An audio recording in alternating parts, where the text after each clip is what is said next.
आहे की भाऊ घातलेल्या स्थानिक स्वराज्य संस्थांच्या निवडणुका लवकरच मला वाटतं 2-3 दिवसात जाहीर होण्याची शक्यता आहे.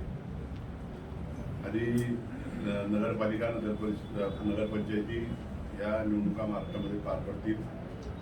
त्यामध्ये आपली पाचोरा नगरपालिका आणि बडगाव नगरपालिका प्रथमतः या निवडणुकी होण्याचे संकेत आहे.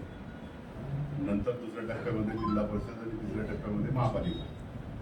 या पार्श्वभूमीवर पूर्वतयारी म्हणून आम्ही आज आपल्या सगळ्यांना प्रेसच्या माध्यमातून या ठिकाणी विनंती केली की येणाऱ्या 5 नोव्हेंबरला म्हणजे परवा समर्थ लॉन्स सारोळा रोड या ठिकाणी भारतीय जनता पक्ष पाचोरा तालुका शहर यांचा एक मेळावा त्या ठिकाणी आपले महाराष्ट्राचे नेते आणि मंत्री गिरीश भाऊ महाजन, खासदार स्मिताताई वाघ, आमदार मंगेशजी चव्हाण यांच्या आणि जिल्हाध्यक्ष राधेश्यामजी चौधरी यांच्या प्रमुख उपस्थितीमध्ये पाचोरा शहर आणि पाचोरा तालुक्याचा भव्य असा भारतीय जनता पक्षाचा मेळावा या निवडणुकीच्या पार्श्वभूमीवर होणार आहे. त्यासाठी स्वतंत्र या तालुक्याचा होणार आहे. बडगाव तालुक्याला मला वाटतं 7 तारखेला त्या ठिकाणी होणार आहे. आणि म्हणून आपल्या माध्यमातून आम्ही जाहीर आवाहन करतो की या मेळाव्याला कार्यकर्त्यांनी जनतेने मोठ्या संख्येने उपस्थित राहावं ही विनंती आम्ही या ठिकाणी करतो. काल परवा आमदारांचा वाढदिवस झाला, त्यांना आमच्या शुभेच्छा आहेतच.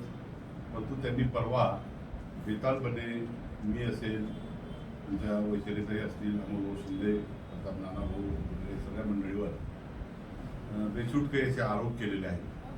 त्या आरोपांना देखील उत्तर आम्ही 5 तारखेच्या मेळाव्यामध्येच त्या ठिकाणी देणार आहोत. वैयक्तिकरित्या हे आरोप करण्यात आलेले आहेत. वास्तविक नगरपालिकेची निवडणूक आता होऊ घातलेली आहे. निवडणुकीच्या काळामध्ये आरोप प्रत्यारोप होतील, पण त्या आरोपांमध्ये काही तथ्य असलं पाहिजे. बेछूटपणे खोटारडे वेगवेगळे काही विषय नसताना काहींना अमोल भाऊंना किंवा प्रताप नानूंना मला काहीतरी जोडून एक मनोरंजन त्या मेळाव्यामध्ये करण्याचा प्रयत्न आमदारांनी त्या ठिकाणी केलेला आहे. आणि म्हणून त्याचं उत्तर देखील सगळे नेते मंडळी आपल्या भाषणातून 5 तारखेला होणाऱ्या मेळाव्यामध्ये आम्ही त्यांना देऊ. आपल्याला विनंती आहे की आपण सगळे पत्रकार बांधव आणि आपल्या माध्यमातून पाचोरा तालुक्यातील व शहरातील कार्यकर्त्यांना आम्ही विनंती करत आहोत की या मेळाव्याला आपण सगळ्यांनी उपस्थित राहावं. सकाळी 10 वाजता मेळाव्याला सुरुवात होईल आणि साधारणतः 2 वाजता मेळावा संपेल. एवढंच आवाहन आपल्या माध्यमातून या ठिकाणी